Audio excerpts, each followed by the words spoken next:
ফারকুদ, বিশাল লম্বা রাত ঘুমাও।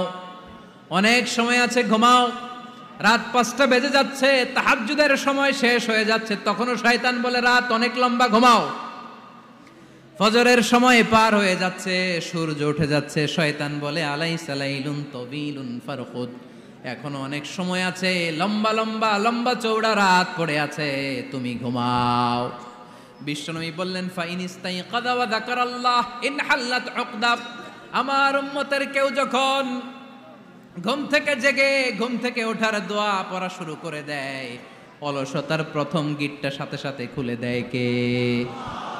আপনি ঘুম থেকে উঠেই যখন ঘুম থেকে ওঠার দোয়া পড়বেন, আপনার অলসতার প্রথম গিট খুলে দেয় কে? ঘুম থেকে ওঠার দোয়াটা কি? আলহামদুলিল্লাহিল্লাযী আহইয়ানা বা'দামা আমাতানা ওয়া ইলাইহিন নুশুর। প্রশংসা সে আল্লাহর, যে আল্লাহ আমাদেরকে লম্বা একটা ঘুম শেষে, মৃত্যু শেষে আমাদেরকে ঘুম থেকে উঠালেন।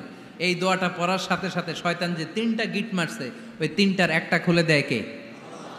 ফাইন তাওয়াদ্দা ইনহাল্লাত উকদা, ঘুম থেকে জেগে ঘুমের দোয়া পড়ার পরে যখন কেউ ওযু করে ফেলে, অলসতার দ্বিতীয় গিটটাও খুলে দেয় কে?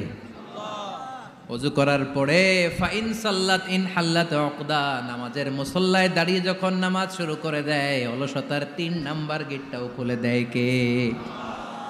3টা গিট যখন খুলে দেয়, বিষ্ণু ইসা ইসলাম বললেন ফাআসবাহা নাশীতাল কলব, নাশীত, তখন মুমিন বান্দা সজীব হয়ে ওঠে, প্রাণবন্ত হয়ে ওঠে, উচ্ছ্বসিত হয়ে ওঠে। ওয়া ইল্লা খাবিসান নাফসি কাসলান, আর যদি ঘুমিয়ে থাকে, 3টা গিট তার মাথার পেছনে শয়তানের অলসতার লেগে থাকে, তাহলে তার দিনটা শুরু হয় অলসতা দিয়ে, আর সে হয় অলসতার রাজা। চিল্লা এখন ঠিক কিনা? এজন্য আমরা কি অলস হতে চাই না কর্মঠ হতে চাই?